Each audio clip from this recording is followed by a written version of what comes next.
Hello, everyone, and welcome. In this recording, I'm going to be speaking about this upcoming Mercury retrograde season that starts on the 26th of November and ends on the 15th of November. However, until Mercury actually gets back to the same position it retrograded from, realistically speaking, that's around 3rd of January next year. And in this recording, I'm going to be speaking about the key moments, of course, the key dates within this Mercury retrograde. And this is because Mercury in itself works with dates, with schedules, with timing, with all of the numbers and figures and facts and information. So I have to honor Mercury. But another layer to this is where this particular Mercury retrograde season is gonna be very, very, very deeply even philosophical. And there is a touch of subjectivity meeting tough objective reality. And the two must become best friends. So the two are opposites of each other, and this is, in a sense, written in the stars already, because the very first moment of the retrograde, usually I consider every retrograde how the sky looks like, the big picture of when a planet is standing still, preparing to go on either side, retrograde or direct. That says a big story about what the planet is going to be executing, what its job, what the mission, what it is observing, redoing, rethinking, something with ultimately, you know what I mean. And of course, any retrograde evokes much more the past.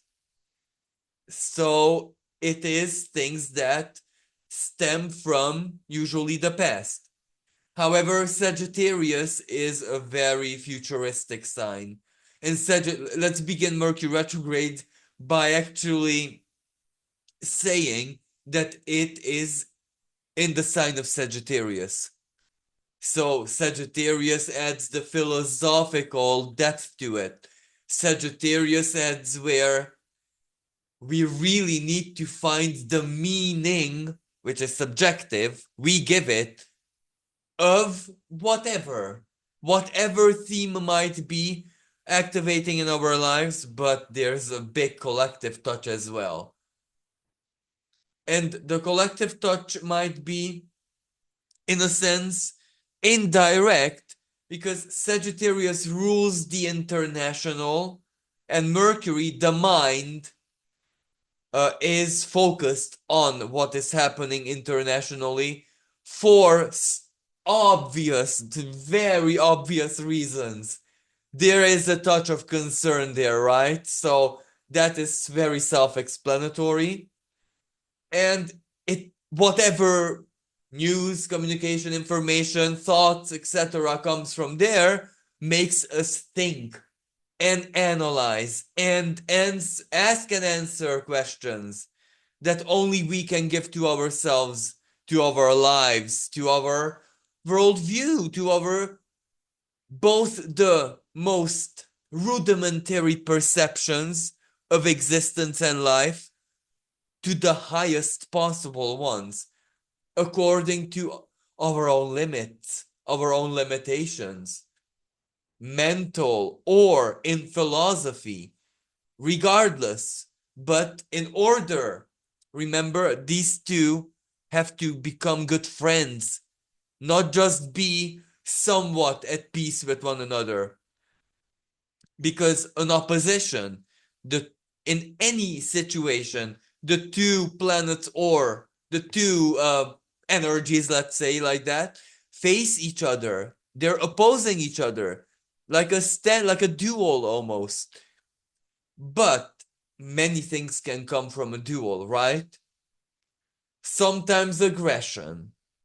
Most times is where each side puts something to the table for the other side to consider, to view, to something.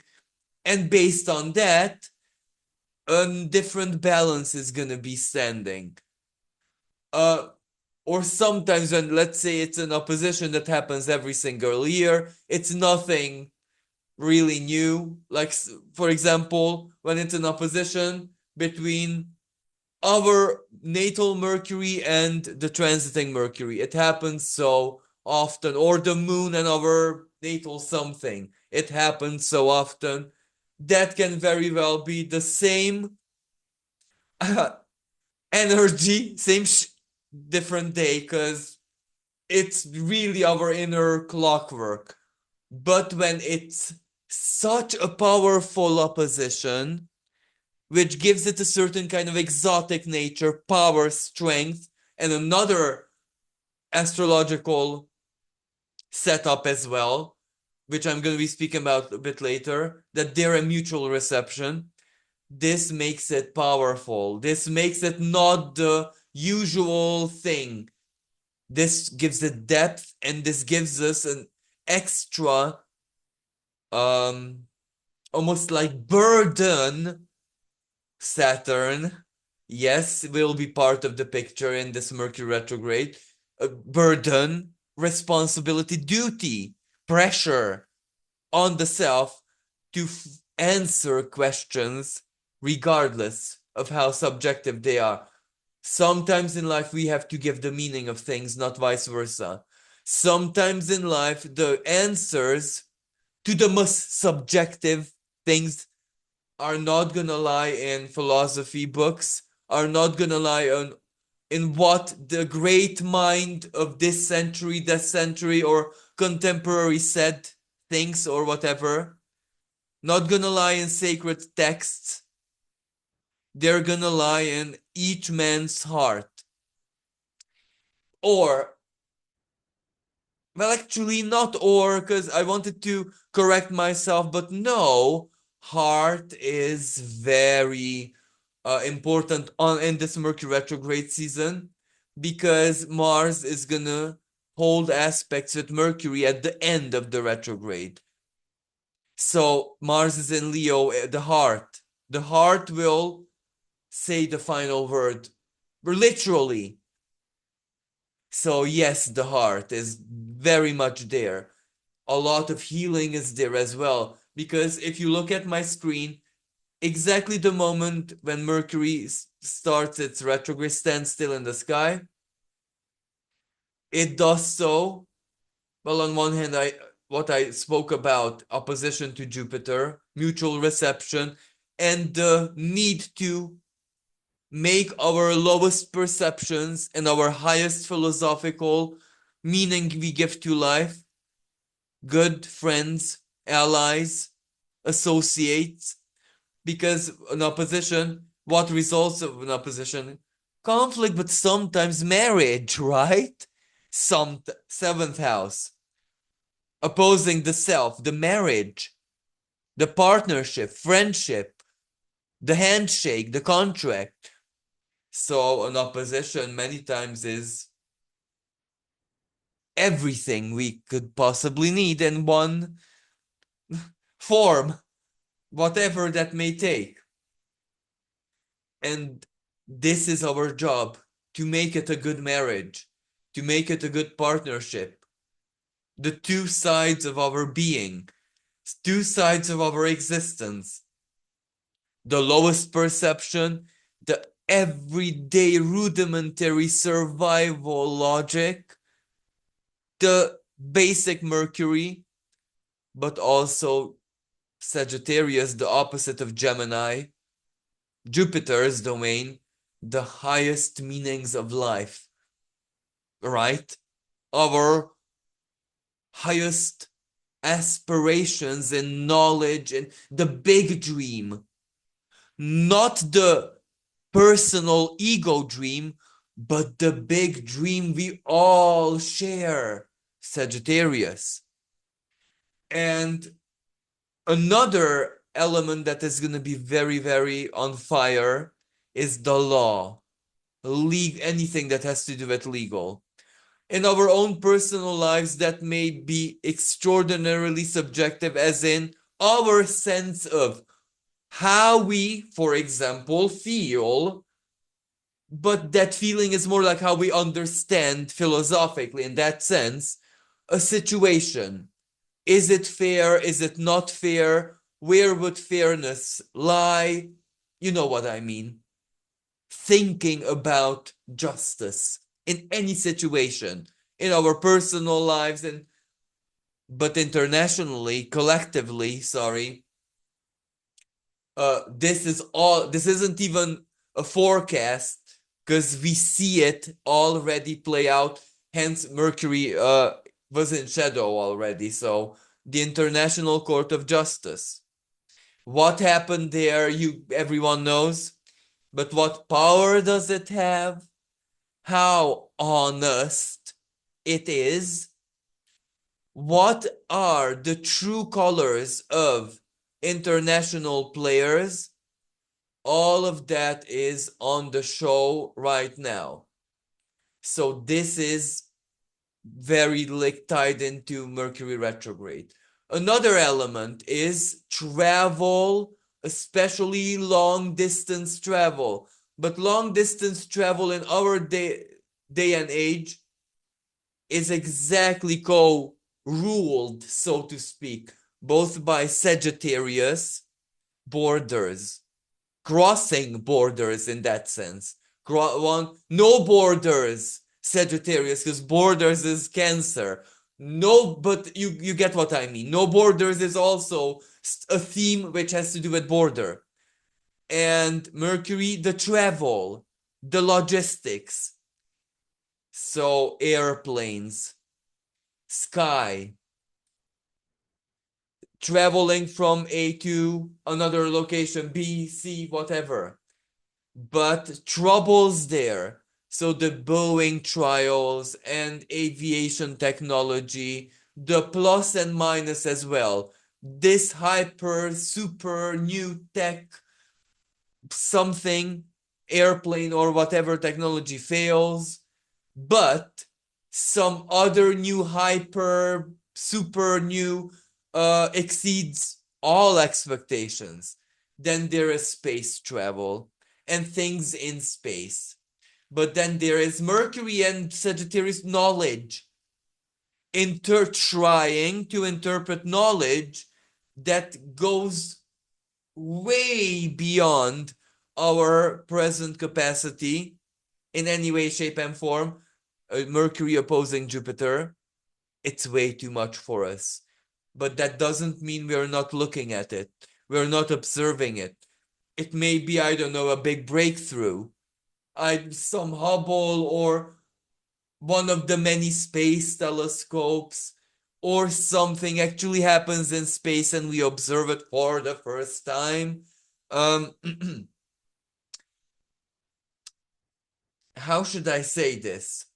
The hearings in the Pentagon or Congress or whatever about this new word they use instead of UFO, like unidentified flying phenomenon or some kind of phenomenon. This will, of course, be definitely massively out there. So, but maybe for a very good reason.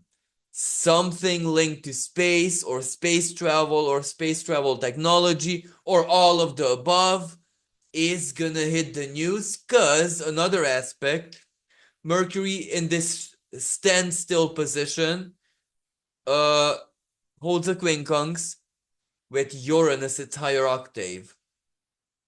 Okay, the fact that whatever happens under this Mercury retrograde will shake the economy, Uranus and Taurus, in so very many ways. Think about the international stuff. That's obvious. However, Uranus may also bring some technology to the table, a new technology to figure out, and this is where Mercury comes into play, some phenomenon, or you know what I mean, something which is so massive that we don't know the true ramifications of it, regardless if that is scientific discovery or we observe something and we are developing the science to explain it, or whenever Uranus and Mercury hold the quincunx. And this is where it's based pure on my speculation and observation. The Large Hadron Collider does something. There's something that goes on in there. This breakthrough, that breakthrough, or, they fire the thing up. And any other kind of atomic and stuff like that news, because Pluto in Aquarius, and Pluto is actually linked to atomic technology. You might think, well, isn't technology just Uranus? Well, no. Uranus is the base of technology, but it is actually the other planets which say what it does, what the technology does.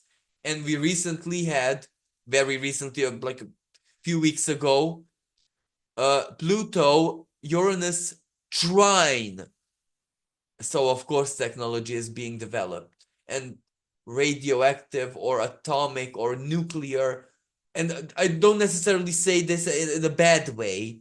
Of course there's that side to it, but in a good way, as in technology to do something big time, superbly useful, or big innovation. And the other thing that I have to mention is that Mercury, when it stands still, it conjuncts a trans-Neptunian object named Huya.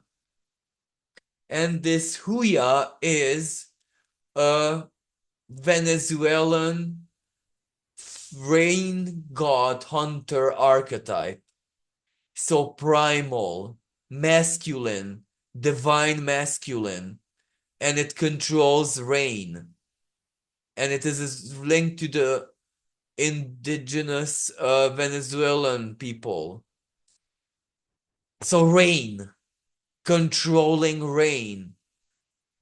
Sagittarius is a fire sign. And at the moment of the Mercury the station of Mercury, Sun holds a grand fire trine. Okay. Absolutely, grand fire trine must be a huge blessing, right? Yes, but the blessing is indiscriminate. Do I dare say what I'm gonna say now? It can also bless war criminals, or psychopaths, or people who push buttons. And fire trine, boom.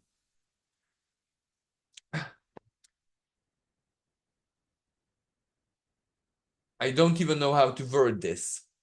A purgatory fire. Well, is it a trine or is it a grand cross? You know what I mean? Who are we to actually know that? So, where I'm going with grand fire trines usually empower, spark a flame, put fuel on the fire big time.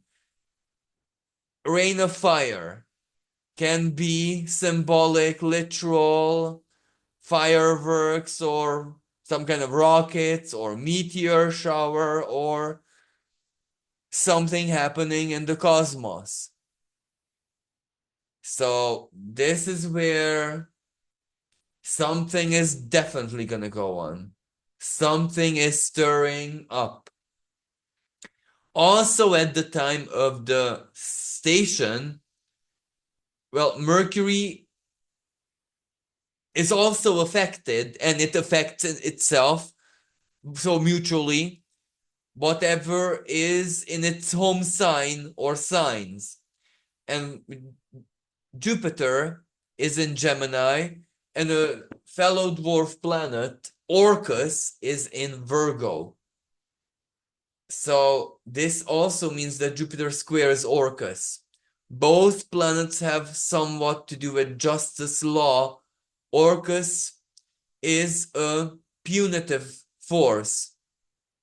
it punishes evil by educating it, giving it the lesson, containing it until it purifies itself.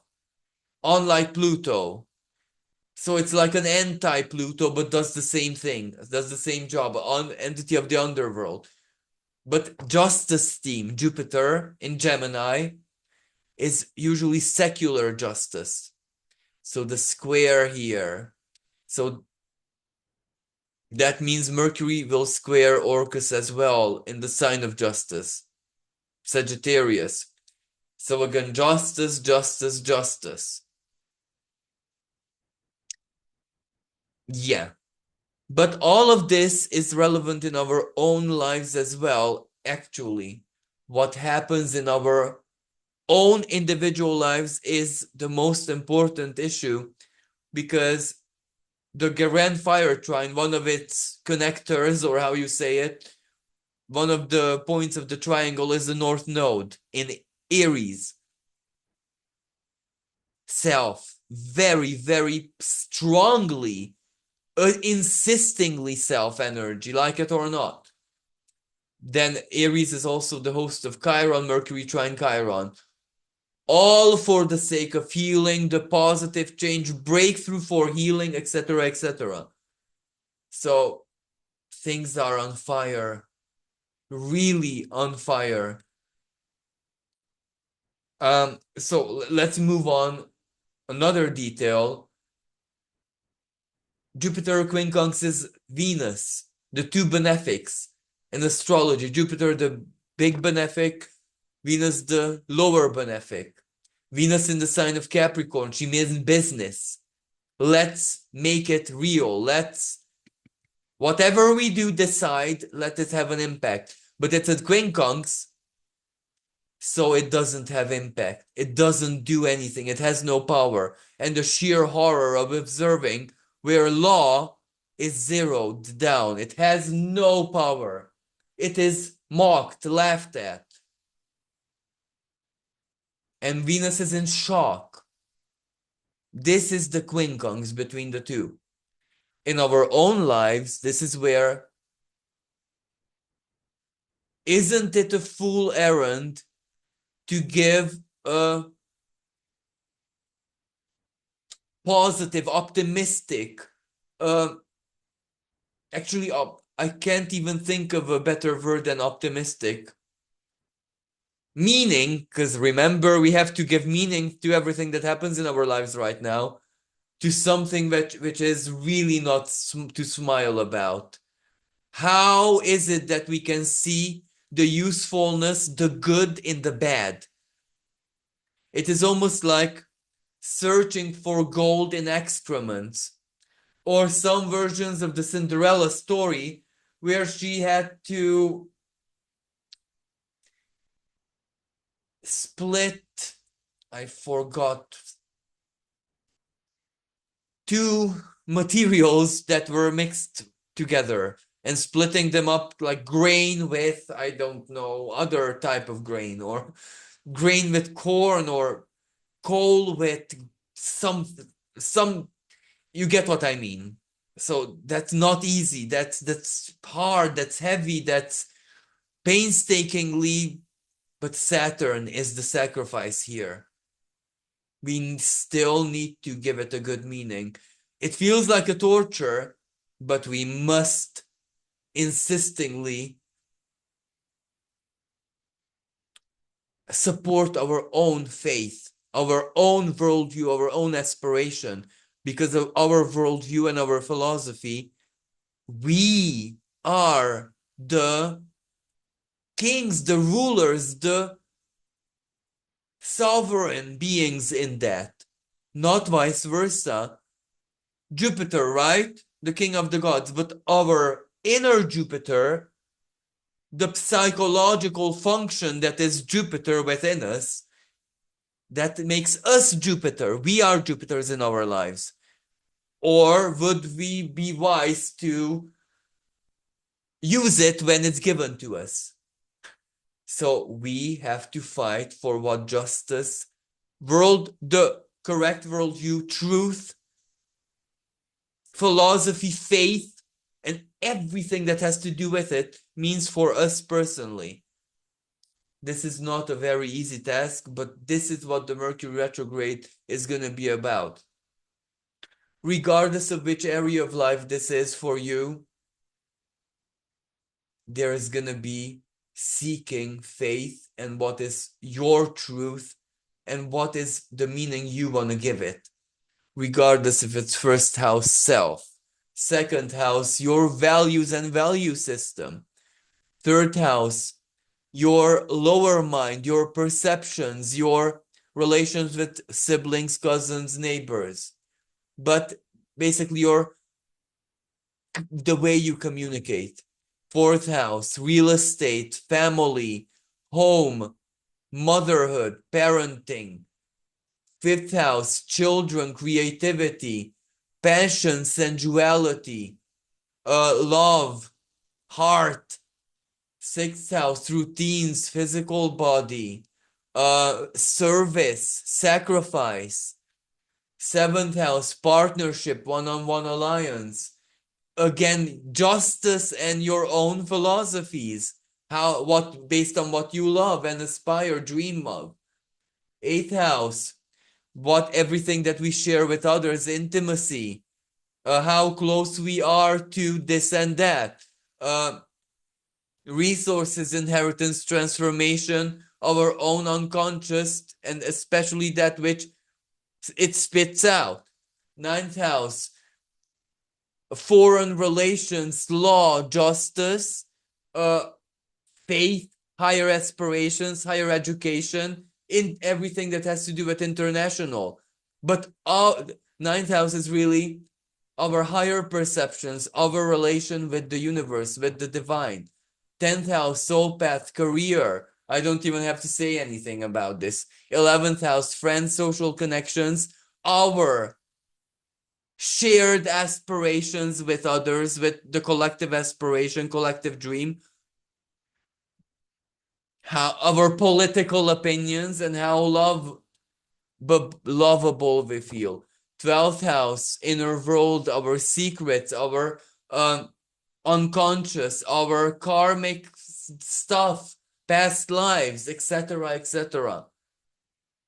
So it doesn't matter which house, area of life this falls in for you personally, because it's still gonna be a big rethinking, but in a deeply philosophical sense about whatever that area of life, even in its integrity, means for you, and in generally speaking as well. So the 26th is gonna be a relevant date because so much is being set up, and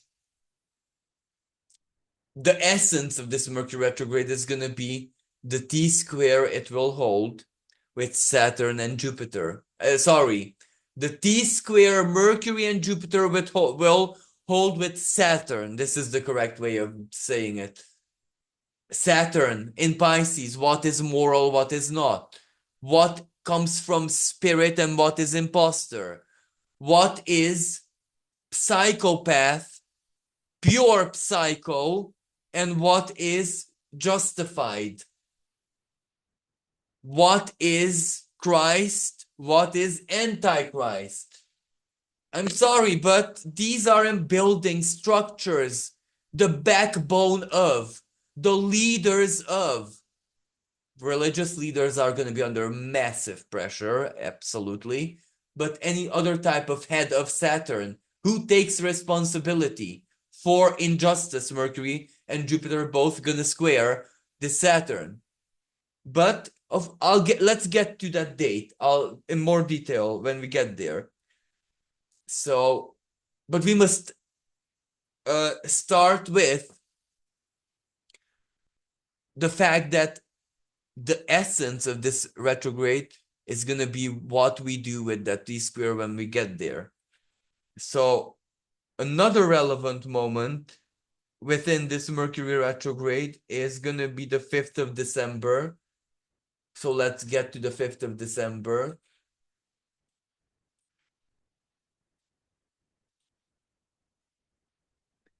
So here we are on the 5th of December when we can see that well, actually, it's not perfected yet, but Mercury opposing Jupiter. The second time when this opposition perfects itself, because the first time was when Mercury was still direct in its shadow path. So somewhere at the more beginning, towards the beginning of November, the earlier part of November. But this time, if you can look at the screen, Mercury is hand in hand with the sun. Relevance, illumination, awakening, light is being shed on both in a rational way, opposing Jupiter, but also in philosophical way, the higher way. And these two planets are in mutual reception. Sun loves being in fire signs, so it's combust. It's on fire.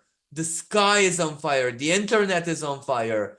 The courts of justice are on fire. Something is on fire in our personal lives as well. But remember, all that happens, Jupiter in Gemini,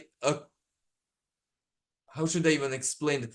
All that happens exteriorly, oh, you know what I mean? It has a deeper meaning. So we're giving meaning to stuff, to everything that happens. It's almost like everything is a coincidence, but nothing is a coincidence. And then at the same time, all the synchronicities and everything that is we are perceiving and happening before our eyes, we are looking at the meaning of that.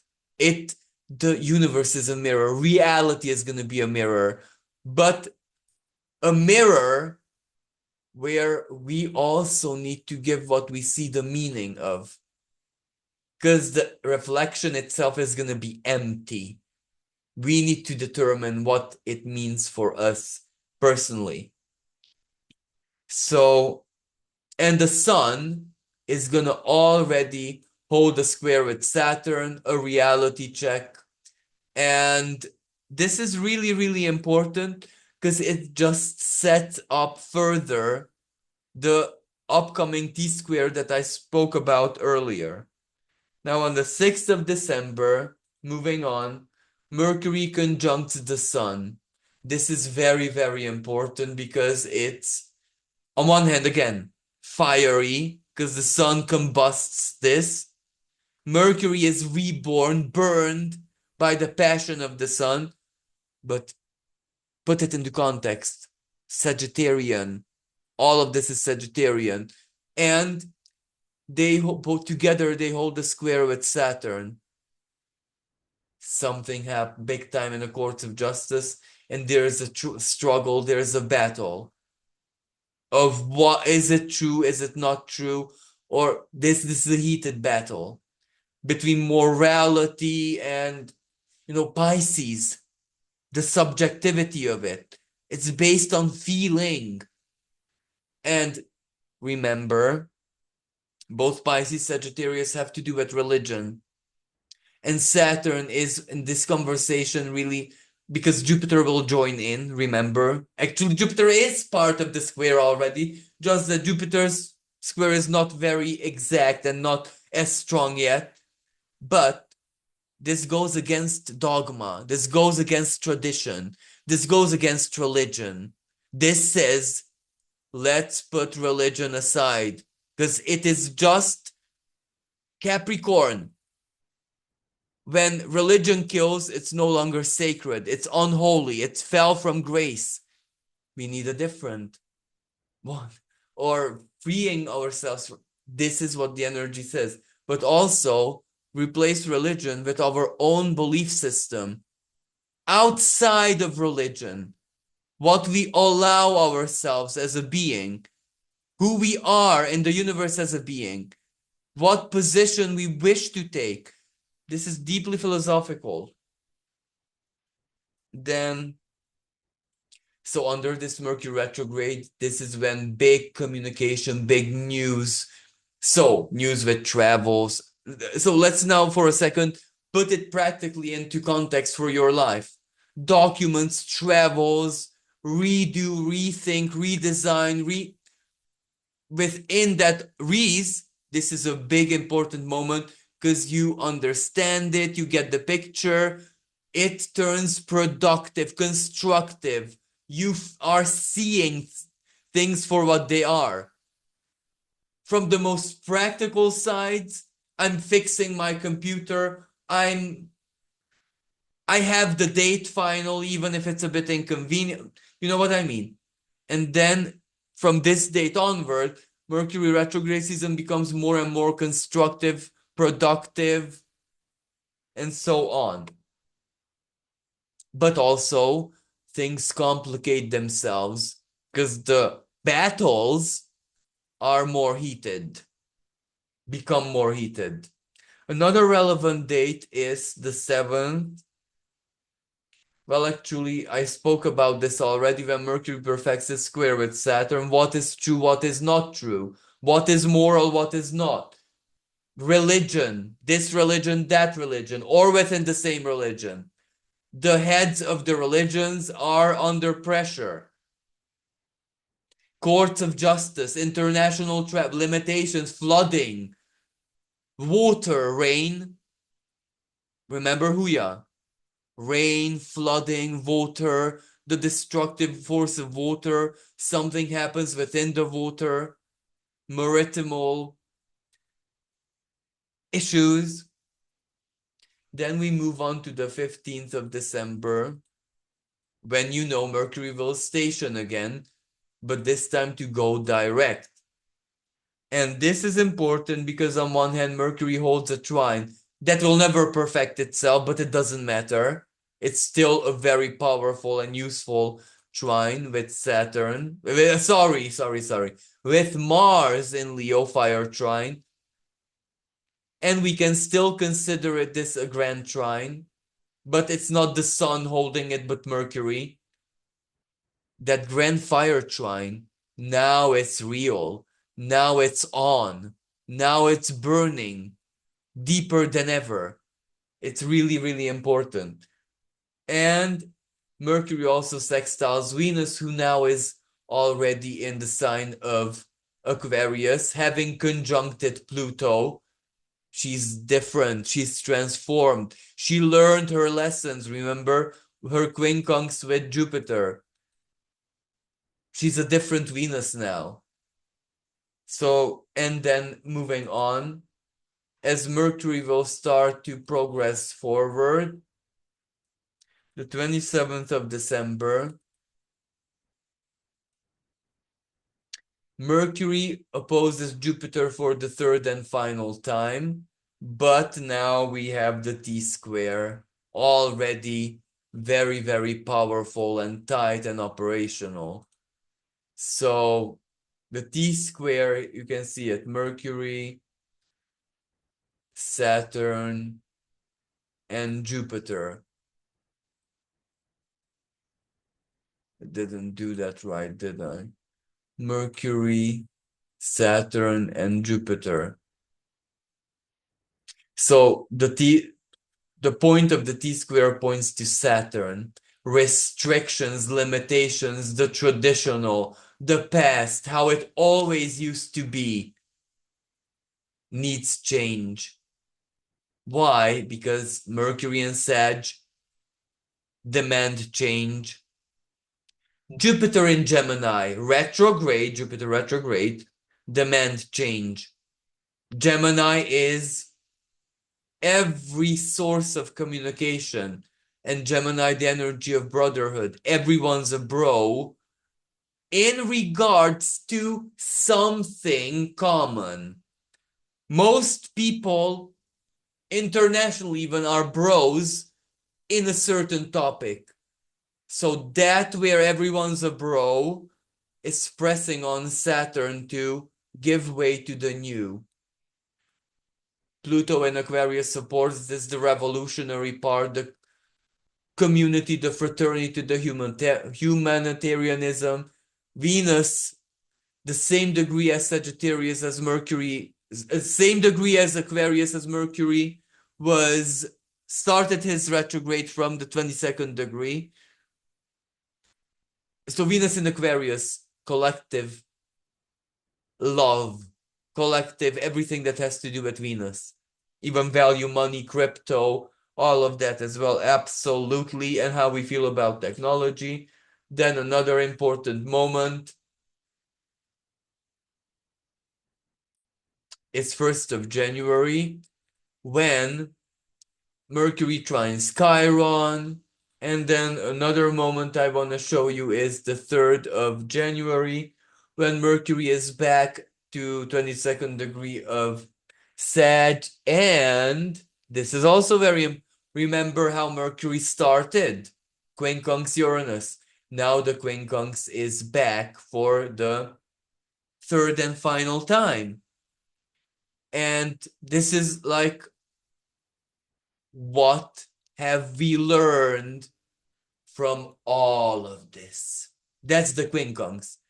Now, after having seen different sides of the retrograde themes, so what we believe, regardless of what the topic is, what we believe about it, what we think versus what we believe, but we already have harmonized it. So belief and think are good bedfellows. They are friends, not enemies. So what does their alliance, unity, their friendship say to us? The big conclusion, what we truly believe. Why? Because Mercury, what it wants to do, and what it always wanted to do, ever since that 26th of November, it will go to 27 degrees of Sag, where the galactic center is, and then it will hold a square with Neptune. Mercury prepares himself for squaring Neptune. What does that mean? That's, in my vision, the essence of everything. Mercury got knowledge. Mercury investigated very, very meticulously all sides of the issue, both the practical, down to earth, even to the ridiculousness sides, Jupiter in Gemini and Mercury's home sign, but also Mercury in deeper philosophy. And Mercury got to understand what it needs to understand. Armed with the understanding and knowledge, it gives this to the galactic center, basically the mind of God, where the mind, together with the mind of God, it challenges Neptune, the collective unconscious, where spirit says, well, hold on a minute, earthly spirit, because spirit is spirit, but the Pisces version of spirit is how spirit became here on earth, because we are the authors of it, the generators of it, versus Mercury with the galactic center, how the divine spirit is. And the two charges of spirit have a friction with one another. So this is where the divine sets the secular straight, as in gives it a good beating, disciplinary beating, you know what I mean? So something big time, massive time, almost is puked out, sorry for this, from the collective unconscious, as in the divine almost like says to humanity, look guys, this is the truth, behold it. And this is something not just factual, Mercury, but also moral, subjective. Are you okay with this? How you feel about this? So big things happening, big secrets revealed, big informational hurricane storm, maelstrom. It's gonna be big. But also for us individually as well, because it's something to do with our deepest faith of something. So I really hope this helped, and thank you so much for listening. Until next time, bye for now.